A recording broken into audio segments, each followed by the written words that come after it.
Olá, o meu nome é Ana Paula Rodrigues, eu sou professora, pesquisadora e completamente apaixonada por literatura. Esse é o canal Mundos Possíveis. O objetivo do canal é compartilhar com você as minhas leituras, conversar sobre literatura clássica e também sobre literatura contemporânea, dando dicas, sugestões e trazendo embasamento teórico e crítico para aprofundar as leituras. Espero que vocês gostem do vídeo de hoje. Olá, leitores! Bem-vindos ao canal Mundos Possíveis, e a obra que nós vamos tratar hoje é Mayombe, do escritor angolano Pepe Tela. Bom, para quem acompanha aqui o canal, sabe que eu tenho outros vídeos falando de literatura africana produzida em língua portuguesa. Então, neste vídeo eu vou falar mais rapidamente das questões contextuais. Se você precisar de mais informações, vai lá no vídeo do Terra Sonâmbula, do Mia Couto, porque o vídeo 1, esse vídeo é tão legal, o Terra Sonâmbula, está dividido em 3 partes. Então, no vídeo 1, eu falo bastante sobre essas questões relacionadas ao contexto da literatura africana produzida em língua portuguesa. Bom, mas o que é indispensável a gente ter em mente quando vai fazer a leitura do Mayombe? Primeiro, eu vou lembrar você que este vídeo é para quem leu o livro, né? Então, se você não leu, precisa ler, porque eu vou falar de questões que precisam da leitura, porque senão fica só minha opinião, e a minha opinião, né, não serve para muito. Você precisa realmente ler o livro. Vamos lá. É interessante a gente pensar em que momento essa obra foi publicada. Ela é publicada em 1980, e aí como que a gente vai pensar na inserção dessa obra na literatura africana? A gente pode pensar que as literaturas africanas de língua portuguesa podem ser divididas, digamos assim, analisadas, observadas, em 4 momentos distintos na sua história literária. Num primeiro momento, a gente tem o olhar do português para a África. Então é aquele primeiro europeu, português, branco, conquistador, não é? Que chega lá na África e vai olhar para o negro africano como selvagem, como um bárbaro, um primitivo que precisa ser civilizado. Então essa primeira literatura entra um pouco naquela coisa que a gente teve no Brasil de uma literatura de viagem, né? Do olhar do europeu para o africano e tal. Num segundo momento, e aí esse primeiro momento dura pra caramba, né? Num segundo momento, já no século XX, a gente passa a ter um jeito diferente de se pensar essa literatura produzida na África. A gente passa a ter uma tomada de consciência do africano. E essa tomada de consciência do negro, ela se dá em várias partes do mundo. A ideia mesma da negritude, né, passa pelos Estados Unidos, por Cuba, pelo Haiti, pelo Brasil. A gente, quando pensa nos anos 60 e 70, existe essa valorização da africanidade, da negritude, a gente na música, por exemplo, né, em vários outros aspectos da nossa cultura, e isso vai acontecer em África também. Nos países como Angola, Moçambique, Cabo Verde, São Tomé e Príncipe, que são os países colonizados por Portugal, estão passando pelas suas guerras de libertação. Estão tentando se libertar do colonizador e se tornar um países independentes. A literatura nesse momento é uma literatura panfletária, né, que quer fazer panfleto mesmo do movimento de libertação. Então é uma literatura que vai afirmar essa negritude em oposição ao colonizador.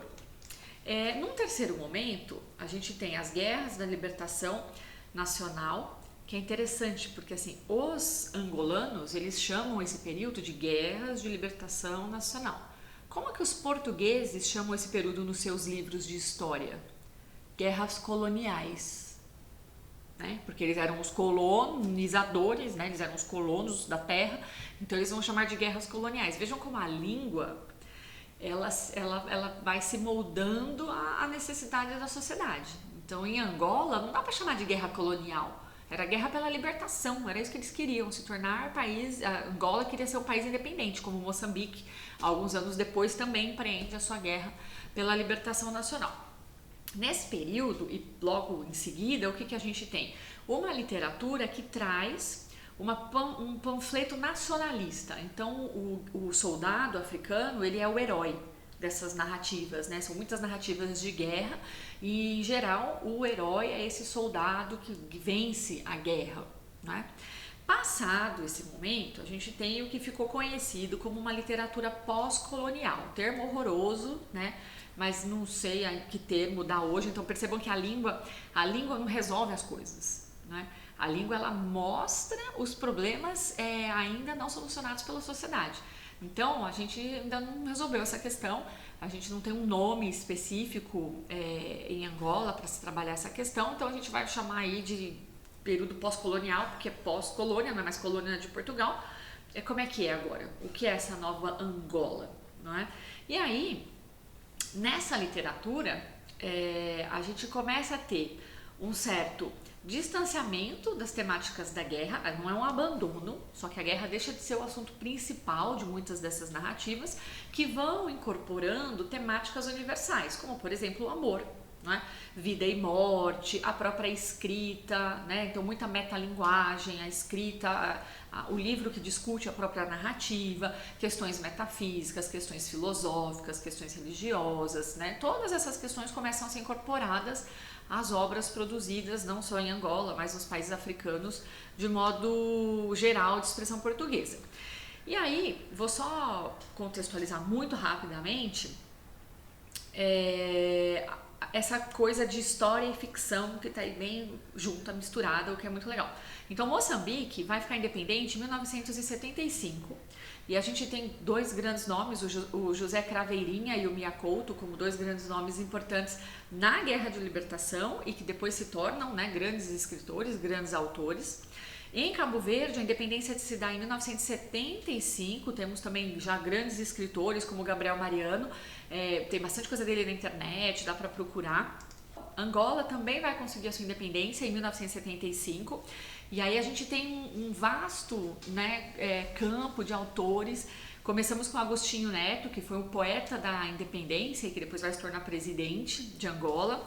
O Luandino Vieira, que é um nome importantíssimo, é um escritor que nasceu em 1935 e está vivo, atuante, escrevendo muita coisa legal, muita coisa bacana. Ele é o divo, assim, da literatura angolana, né? E aí, na sequência, a gente tem o Pepe Tela, que nasceu em 1941, que é o autor do nosso Mayombe. O Aqualusa, que é um escritor bastante atuante, já nascido nos anos 60, então um escritor um pouco mais jovem e que tem uma produção incrível.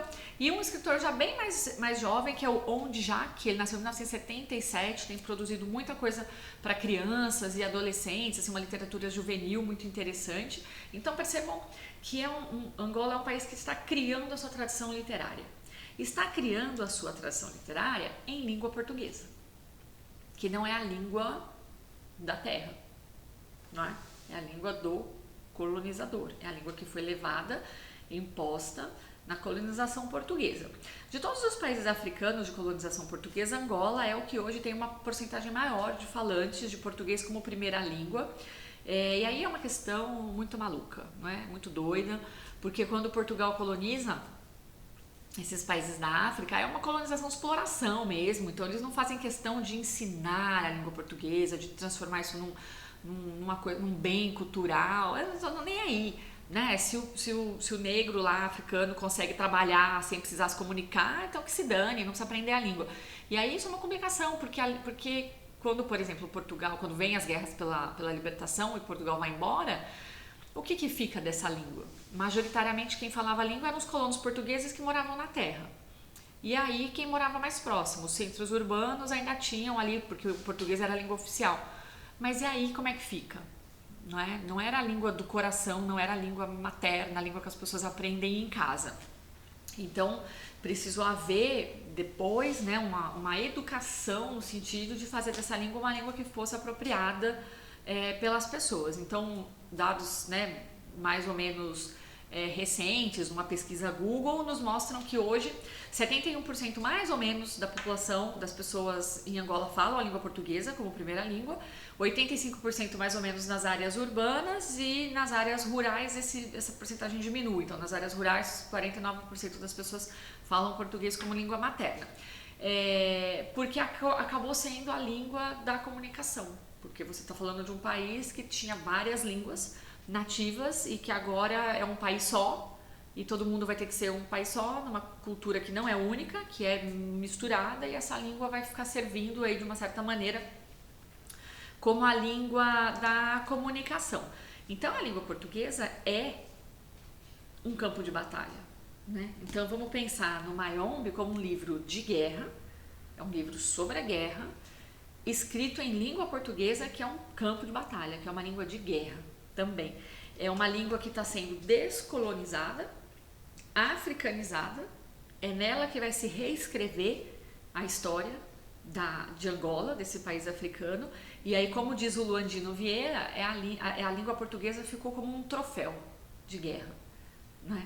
E aí a gente vai fazer uso desse troféu para transformar essa língua portuguesa numa língua que conte a história de Angola e que seja a língua de Angola. Para quem se interessa mais por essa questão, eu vou deixar um link de um texto super bacana que dialoga, que fala bastante, reflete bastante sobre essa questão da língua e traz mais informações sobre o Luandino Vieira e a maneira como ele pensa a língua portuguesa nesse conceito de ser um espólio de guerra, né? É um texto bem legal, vou deixar o link aqui na descrição do vídeo. Bom, vamos ao nosso escritor, que é o Pepe Tela, né? Vocês estão vendo a foto dele aí.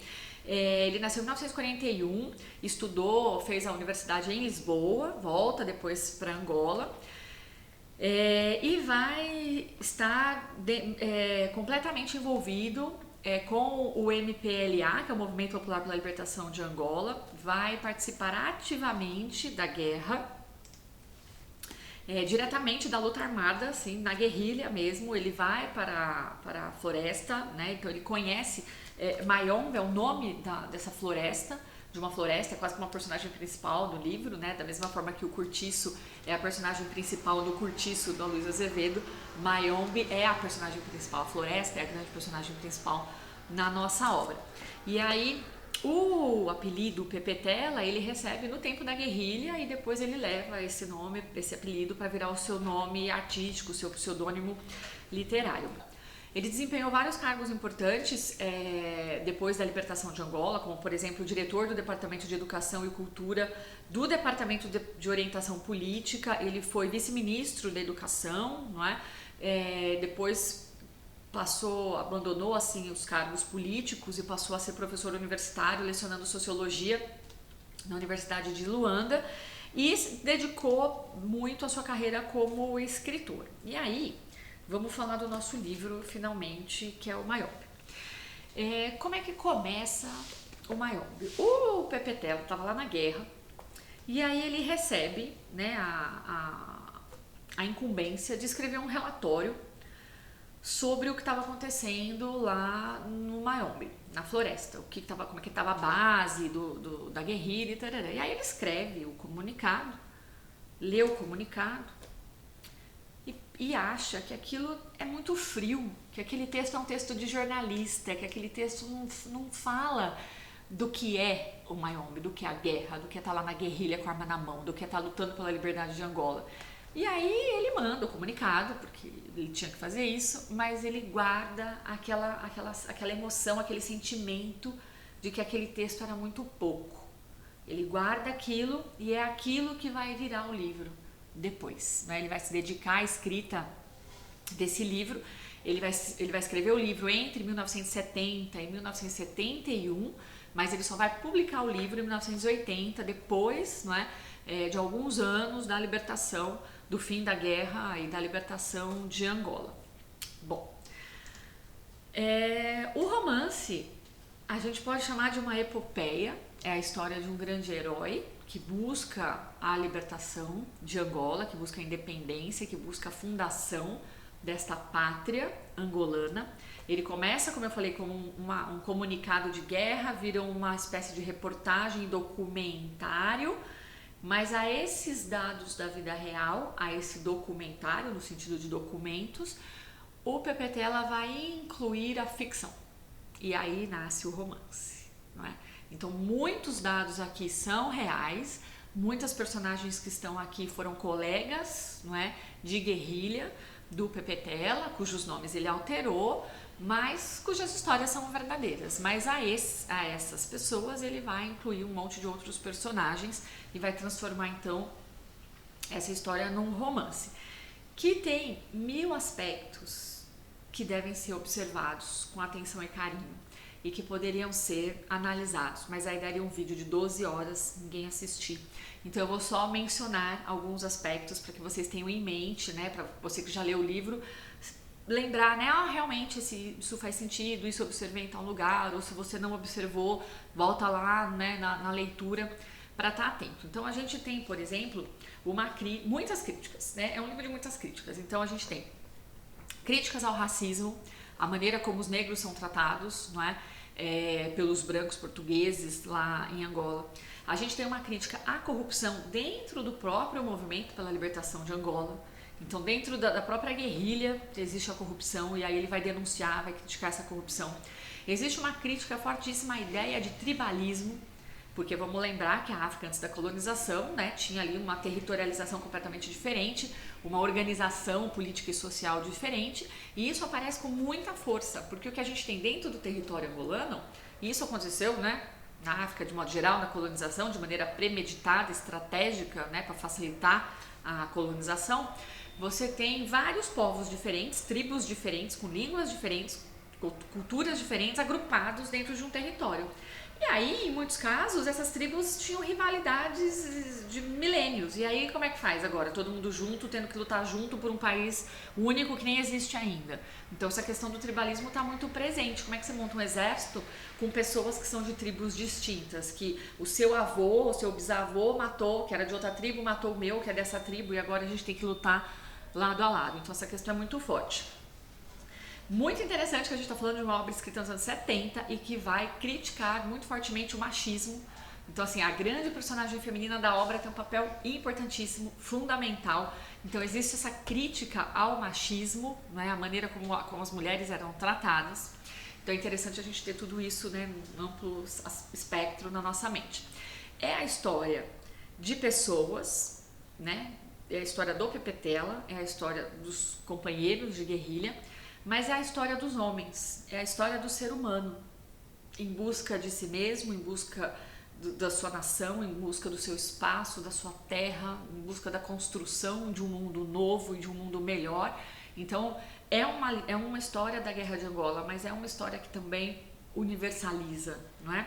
É interessante a gente pensar que é uma história que vai tentar criar uma nova identidade a partir dos legados culturais das várias tribos, das várias línguas, um legado da língua portuguesa, né, como eu falei, do espólio de guerra. Então é reconstruir uma história. E é isso a gente percebe não só no Pepetela, não só nessa obra, mas nos escritores africanos de expressão portuguesa de modo geral. Pensando em Mayombe como essa floresta, que é de uma certa maneira a personagem principal, a grande personagem dessa história, é interessante a gente pensar em Mayombe como um espaço muito diverso, né? É um espaço de exílio, então você tem algumas personagens que buscam, que vão para essa base no meio da floresta porque querem se exilar do resto da sua vida, das outras pessoas. É um lugar em que as pessoas, mesmo estando contra a vontade, porque nem todos os guerrilheiros que estão ali naquela base porque querem, então se tornam um lugar de exílio, eles foram mandados para lá e estão isolados de todo o resto. É um espaço também de convivência das diferenças. Então você tem pessoas que pensam de maneiras diferentes, que têm ideias de maneiras diferentes, pessoas de tribos diferentes, pessoas que têm experiências de vida completamente diferentes e que estão ali agrupadas, quase sem poder se comunicar com o resto do mundo, sem notícias da família, estão ali agrupadas e têm que conviver. Então a floresta é esse espaço também de convivência e de troca de experiências, porque todo mundo que está ali de uma certa maneira aprende, né, vai aprendendo com as experiências dos outros, vai vendo Angola e vai vendo a guerra e vai vendo a sua própria história pelo olhar dos outros, vai se construindo pelo olhar dessas outras pessoas e todos eles sob o olhar da floresta. Então é interessante a gente ter tudo isso em mente. A Mayombe é uma floresta fecunda, não é? É uma lama fecunda, essa floresta que dá a vida, que dá o alimento, que protege, é dessa floresta, é dessa base que sai a revolução, é quase como uma mãe. Então a floresta é uma metáfora do útero de Angola parindo a revolução que vai parir um novo país, né? Um novo território. Então é muito interessante a gente observar como a floresta é importante miticamente, simbolicamente dentro da construção dessa narrativa. Então é essa floresta personagem, digamos assim, não é? Que gesta, que cria, que vai, né, gerar um novo homem, para um novo momento histórico, para uma nova Angola. Então percebam que a gente tem o romance como uma alegoria mesmo, né, dessa criação dessa nação. Quando a gente pensa na literatura brasileira, a gente também tem romances que vão tentar fazer isso. Então quando a gente pensa no nosso romantismo brasileiro, do nosso século XIX aqui, quando a gente pensa no Alencar, por exemplo, com as suas obras indianistas, com Iracema, por exemplo, é também a criação de uma nação, de um país. Iracema é uma tragédia, é uma história trágica, não é só uma historinha de amor. Iracema precisa morrer no final, porque o nosso indígena precisou morrer no final para que o branco colonizador fosse, não é, o que vai ficar dono da nossa terra. Então a gente tem que ler também o nosso Alencar como essa alegoria da nossa América misturada, do nosso Brasil que nasce naquele momento.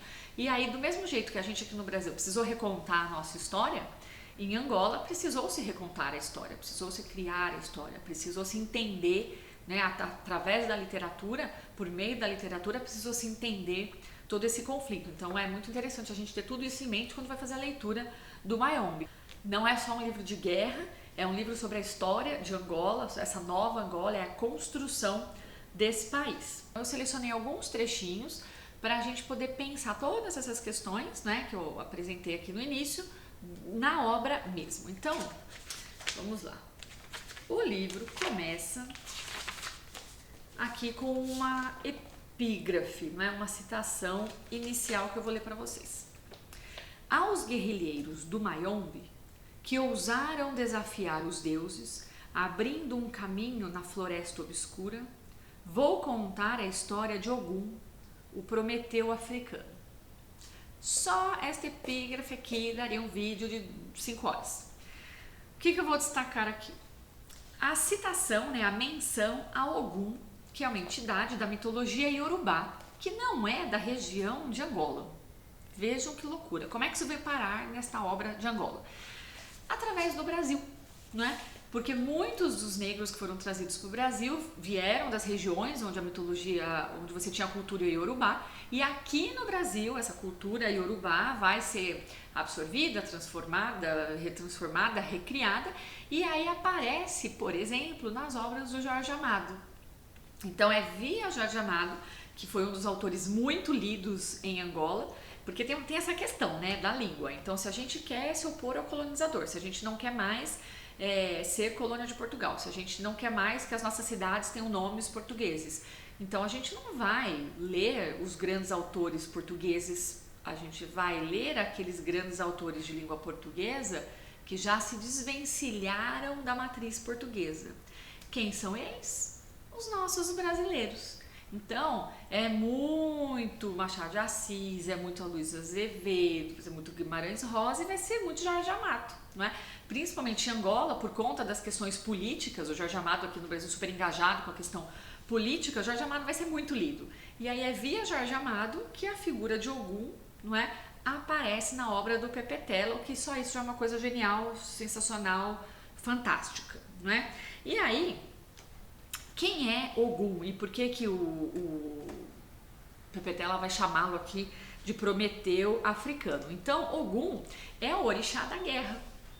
Se é um livro de guerra, né? Estamos aqui dentro do mesmo universo mítico. Então é o orixá da guerra, da coragem, é o protetor dos templos, das casas e dos caminhos. E a grande história do Mayombe é esse grupo de guerrilheiros que vai abrir um caminho no meio dessa floresta fechada, densa pra caramba. Eles vão abrir um caminho no meio da floresta para construir essa base na qual parte a revolução. Então vejam que Ogum funciona perfeitamente como uma matriz aqui para a gente entender essa história. E assim como o Prometeu, né, então o Prometeu na mitologia greco-romana é aquele que vai entregar o fogo, né, que vai trazer o fogo, que era uma coisa que só os deuses tinham, vai trazer o fogo para o homem e vai ser punido severamente por isso. O Ogum, ele vai trazer o segredo da metalurgia do ferro para os homens, e é a partir daí que os homens passam a dominar a natureza. E aí Ogum também vai ser punido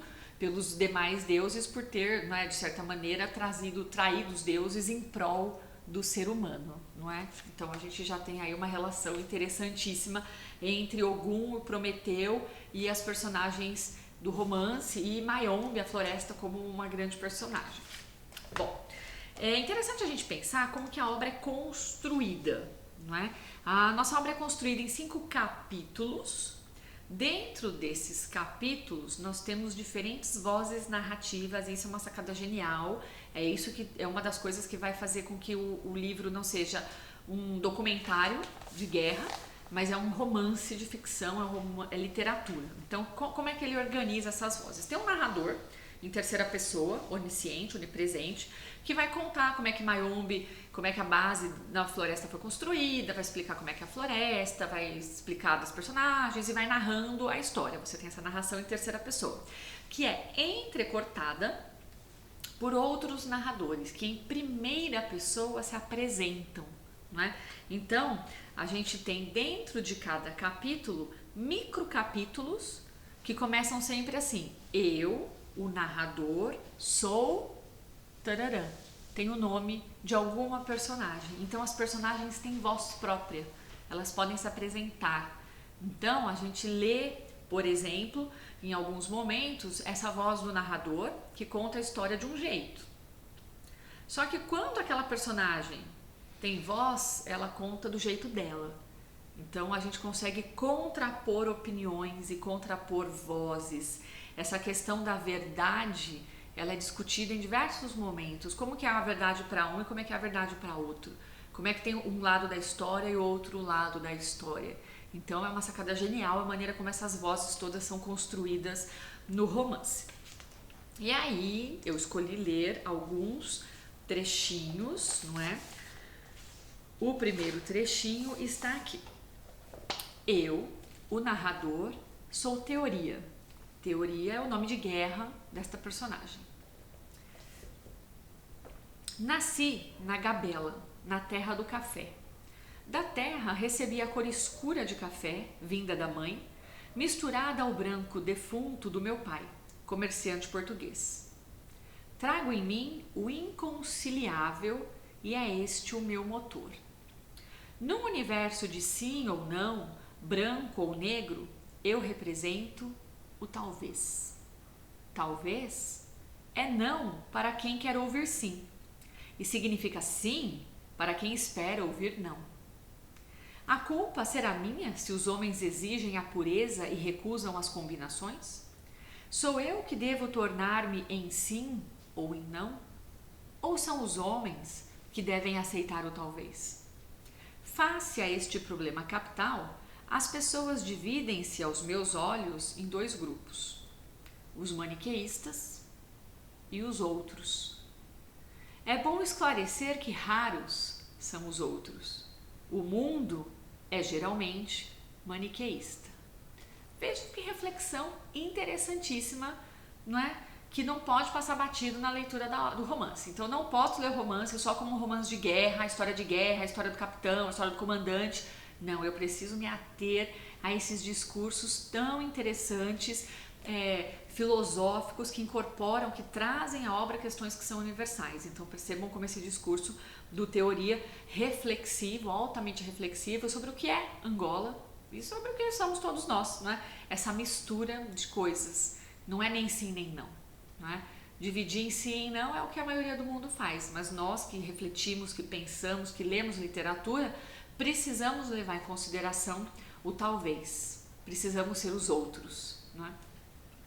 Aí um outro trechinho que eu separei aqui é o início do capítulo 2, é o capítulo em que nós temos a construção da base guerrilheira lá no seio da floresta. Vou ler o início do capítulo. O Mayombe tinha aceitado os golpes dos machados que nele abriram uma clareira. Clareira invisível do alto, dos aviões que esquadrinhavam a mata, tentando localizar nela a presença dos guerrilheiros. As casas tinham sido levantadas nessa clareira e as árvores, alegremente, formaram uma abóbada de ramos e folhas para as encobrir. Os paus serviram para as paredes, o capim do teto foi transportado de longe, de perto do lombe. Um montículo foi lateralmente escavado e tornou-se forno para o pão. Os paus mortos das paredes criaram raízes e agarraram-se à terra, e as cabanas tornaram-se fortalezas. E os homens, vestidos de verde, tornaram-se verdes como as folhas e castanhos como os troncos colossais. A folhagem da abóbada não deixava penetrar o sol, e o capim não cresceu embaixo, no terreiro limpo que ligava as casas. Ligava não. Separava com o amarelo, pois a ligação era feita pelo verde. Assim foi parida pelo Mayombe a base guerrilheira. Então vejam que lindo o tratamento com a linguagem, né? O tratamento da linguagem. Não é só uma historinha de guerra, você tem aí todo um tratamento da linguagem, um uso da língua portuguesa como um troféu para recontar essa história, né? Que é uma história trágica, mas que é uma história de vitória no final das contas. Vou ler mais um trechinho ainda desse capítulo, que é o seguinte. Eles vão se alimentar na base com uns frutos, né? Umas castanhas grandes lá que eles assam no forno e comem bastante. E aí ele vai contar como é que foi a história de descobrir esse fruto. O Mayombe tinha criado o fruto, mas não se dignou mostrá-la aos homens. Encarregou os gorilas de o fazer, que deixaram os caroços partidos perto da base, misturados com as suas pegadas. E os guerrilheiros perceberam então que o deus Mayombe lhes indicava assim que ali estava o seu tributo à coragem dos que o desafiavam. Zeus, vergado a Prometeu. Zeus, preocupado com a salvaguarda de Prometeu, arrependido de o ter agrilhoado, enviando agora a águia, não para lhe furar o fígado, mas para o socorrer. Terá sido Zeus que agrilhoou Prometeu, ou o contrário? Veja o nível de reflexão que a gente tem nesse trecho, que continua lindamente, não é? Por mais vários parágrafos que vocês já leram ou vão ler de novo. Então é muito interessante estar atento a esse capítulo que é lindíssimo. E aí no final dessa sequência nós temos esse outro trecho que é maravilhoso, né? Amata criou cordas nos pés dos homens, criou cobras à frente dos homens. Amata gerou montanhas intransponíveis, feras, aguaceiros, rios caudalosos, lama, escuridão, medo. Amata abriu valas camufladas de folhas sob os pés dos homens, barulhos imensos no silêncio da noite. Derrubou árvores sobre os homens, e os homens avançaram. E os homens tornaram-se verdes, e dos seus braços folhas brotaram, e flores. E a mata curvou-se em abóbada, e a mata estendeu-lhes a sombra protetora e os frutos. Zeus, ajoelhado diante de Prometeu, e Prometeu dava impunemente o fogo aos homens. E a inteligência. E os homens compreendiam que Zeus, afinal, não era invencível, que Zeus se vergava a coragem, graças a Prometeu que lhes dá a inteligência e a força de se afirmarem homens em oposição aos deuses. Tal é o atributo do herói, o de levar os homens a desafiarem os deuses. Assim é Ogum, o Prometeu africano. Linda essa passagem, não é? Que a gente poderia interpretar aí de várias maneiras. Então percebam como a gente tem essa mitologia ocidental que se ajoelha, não é? Nesta floresta africana para estes homens africanos que vão construir a sua nação nova. E aí é importante observar que Ogum é a personagem que lá no final, não é, do romance tem uma importância bastante fundamental, relevante lá no final. Bom, próximo trecho para a leitura. Mais uma diferente voz narrativa, né? Tivemos agora a voz do narrador onisciente e agora vem eu, o narrador, sou Muatianvua. E aí esse narrador conta a sua história e ele vai dizer lá no finalzinho o seguinte: as mulheres que eu amei eram de todas as tribos, desde as Regibate do Marrocos a Zulu da África do Sul. Todas eram belas e sabiam fazer amor, melhor umas que outras, é certo. Qual a diferença entre a mulher que esconde a face com um véu ou a que deforma com escarificações? Querem hoje que eu seja tribalista. De que tribo? Pergunto eu. De que tribo, se eu sou de todas as tribos? Não só de Angola, como de África? Não falo eu o Swahili? Não aprendi eu o Hausa com o nigeriano? Qual é a minha língua? Eu, que não dizia uma frase sem empregar palavras de línguas diferentes. E agora? Que utilizo para falar com os camaradas, para dele ser compreendido? O português. A que tribo angolana pertence a língua portuguesa? Então essa personagem ele é um marinheiro, ele viajou por inúmeros lugares, ele não tem mais essa ligação com a terra natal, com a tribo original. E ele não consegue entender como é que aquelas outras pessoas dentro da base e dentro de Angola como um todo podem lutar ainda tão desesperadamente para manter a questão tribal. Ele diz, eu não sou de tribo nenhuma, eu sou de todas. E aí a reflexão que vai no que a gente falou no começo do vídeo, que é a questão da língua portuguesa. De que tribo angolana é a língua portuguesa? E por que todos nós de tribos diferentes hoje nos expressamos e nos comunicamos em português, né? Então percebam essa questão do tribalismo e da língua portuguesa sendo refletida, né? Um pensamento, está pensando sobre essa questão. Tem solução a questão? Não sei, mas o que a literatura vem propor para a gente são as perguntas, né? E nós vamos aqui, seguimos com as questões. Temos aqui um triângulo amoroso que vai se desenvolver ao longo do romance entre a personagem cujo apelido de guerrilha é Sem Medo, ele é o comandante, obviamente porque ele é extremamente corajoso, que o apelidaram de Sem Medo. Ele, João, que é um dos guerrilheiros, que tem um papel muito importante, e uma mulher, é a única personagem feminina, é a grande mulher nessa obra, que é chamada de Ondina, né? Os nomes das personagens são todos maravilhosos. E aí o que acontece? Ondina e João eram noivos, não é? Foram noivos durante muitos anos. O João completamente apaixonado, tá na guerra só pensando em casar com ela.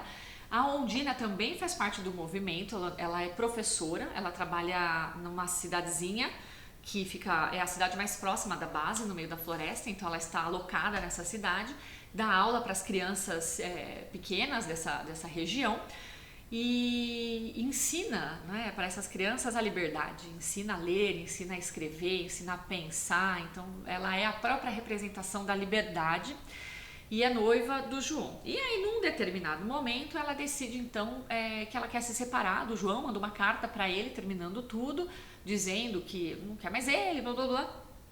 E aí o João vai pedir pro Sem Medo, pro comandante falar com ela. E aí o comandante vai dizer, não, é melhor não, né, porque já viu, isso é uma coisa que vocês têm que resolver entre vocês.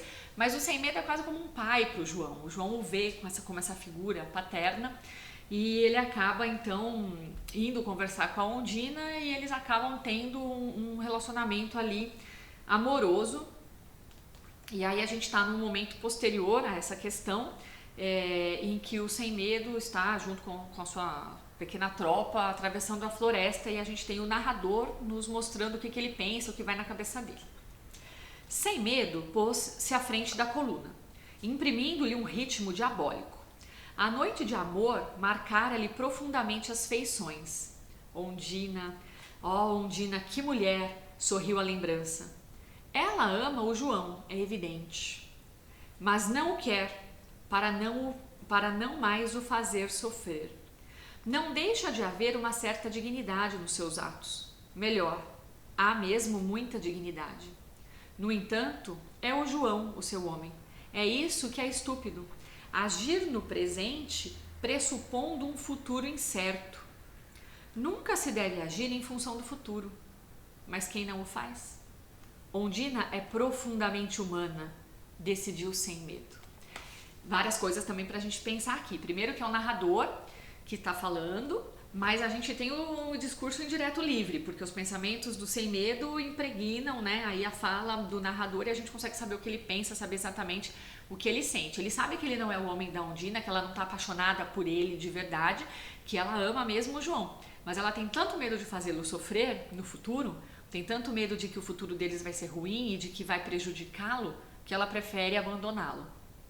E é claro que o João não vai aceitar isso, né, de jeito nenhum, e a gente passa a ter esse triângulo amoroso, essa complicação ficcional que se dá aqui na história. É interessante a gente perceber como a Ondina é uma personagem feminista, né, que acredita que a mulher tem que ter direito às suas vontades, tem que ter liberdade, ela não pode ser coadjuvante na história da Revolução, ela não pode ser posta de lado, ela tem que ter o seu papel como fundamental também, e o Sem Medo percebe tudo isso, ele entende tudo isso, e é por isso que ele a vê como um ser de muita dignidade, ele a vê como um ser humano que consegue, não é, também de maneira muito reflexiva e crítica pensar o seu próprio lugar como mulher, como pessoa dentro dessa revolução. É muito interessante a gente ter tudo isso em mente. Aí vamos nos encaminhando para o final, num outro momento em que Sem Medo vai até a cidade e reencontra Ondina. Eles têm um diálogo enorme, um capítulo enorme de um diálogo interessantíssimo entre eles. E aí vamos aqui para o amanhecer. Fizeram amor desesperadamente. Sem Medo sabia que era a última vez. Depois da missão, só voltaria a Dolice quando recebesse a ordem de partida para o leste. Entretanto, Ondina já teria partido. A guerra os separaria. Ele sabia disso. Acenderam-se cigarros. Ela aninhou-se no seu seio. Amo-te, Sem Medo. Amo-te e ao mesmo tempo fazes-me medo, pois és demasiado senhor de ti. Se fosse senhor de mim, não viria esta noite. É um sinal de fraqueza. No fundo, sou um fraco. Ele tinha prometido a si mesmo que ele nunca mais ia procurar por ela, mas... E aí ela diz, és um homem, é tudo. Sem Medo aspirou uma baforada, contemplou as volutas do fumo. Sempre quis ultrapassar o meu lado humano. Ser Deus ou um herói mítico. Fazes confusão entre mim e João. O que amas em mim é o que há de comum entre João e eu mesmo. Apenas não o conheces suficientemente para saberes que é esse o traço comum. É como se fôssemos a mesma pessoa, mas com 10 anos de revolução de intervalo, percebes? Ele pertence à geração que vencerá e que, ultrapassando-se, te poderá compreender e aceitar. Eu, compreendendo-te, mas não te aceito como és.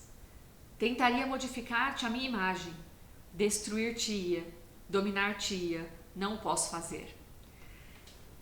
Então percebam como é muito interessante a consciência que o Sem Medo tem de quem ele é, de quem a Ondina é, do que é a guerra, do que é a revolução. E ele sabe, ele entende intelectualmente que a Ondina já é esta mulher do futuro. Já é esta mulher feminista, dona de si, já é esta mulher que não vai se mudar, que não vai se transformar por causa do homem. Ele entende, ele admira, mas ele é da geração passada. Ele não conseguiria viver com ela, não é? Como ele ao longo de todo o romance, ele vai dizendo que ele não sabe o que ele vai fazer depois da guerra. Porque para ele não existe esse mundo do futuro. Para ele só existe a guerra. Ele só é o comandante, ele só é o Sem Medo porque ele está na guerra. Quando a Ondina pergunta para ele, o que você vai fazer quando a guerra acabar? Ele fala, eu vou procurar outra guerra. Porque eu não sei ser outra coisa. Eu sou a geração da guerra. Eu não sou a geração que vai ganhar. Essa geração é ela e o João. Eles vão ganhar a guerra, né? E aí vamos para a cena final, que você que já leu o livro sabe que é trágica, que é triste, porque nós estamos falando de uma história de guerra, de um país que foi devastado pela colonização. E aí nós estamos lá. Dá-se no meio da floresta, no meio do Mayombe, uma batalha. Os portugueses acabam descobrindo a base lá no meio da floresta e atacam a base. Os guerreiros precisam contra-atacar. O comandante, que é o sem medo, se coloca na frente, não é? Como comandante sem medo que ele é, puxa o seu exército e aí ele vai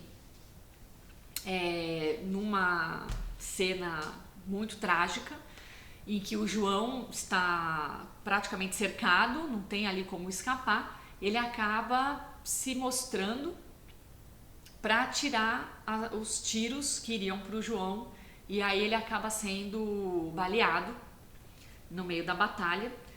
E aí João, que é o comissário, não é? Temos a descrição do narrador desse momento. O comissário apertou-lhe mais a mão do comandante sem medo, querendo transmitir-lhe o sopro da vida. Mas a vida de sem medo esvaía-se para o solo do Mayombe, misturando-se às folhas em decomposição. E aí o comandante, eles trocam algumas últimas palavras e o comandante sem medo dá o último suspiro. As flores de mafumeira caíam sobre a campa docemente, misturadas às folhas verdes das árvores. Dentro de dias, o lugar seria irreconhecível. O Mayombe recuperaria o que os homens ousaram tirar-lhe. E aí temos um epílogo, não é? Em que finalmente a personagem do João passa a ter voz narrativa. O narrador sou eu, o comissário político. A morte de Sem Medo constituiu para mim a mudança de pele dos 25 anos, a metamorfose. Dolorosa como toda metamorfose. Só me apercebi do que perdera, talvez o meu reflexo 10 anos projetado à frente, quando o inevitável se deu. Sem Medo resolveu o seu problema fundamental. Para se manter ele próprio, teria de ficar ali, no Mayombe. Terá nascido demasiado cedo ou demasiado tarde? Em todo caso, fora de seu tempo, como qualquer herói de tragédia. Então percebam que o João só consegue se perceber como semelhante ao Sem Medo tarde demais, depois da morte dele, mas aí ele consegue entender o papel dele. É como se ele passasse dos 25 para os 45 anos, né, num passe de mágica, essa metamorfose dolorosa que vai fazer dele aquele homem que é o homem da nova geração. É a geração que vai ganhar a guerra, é a geração que vai presidir Angola, não é?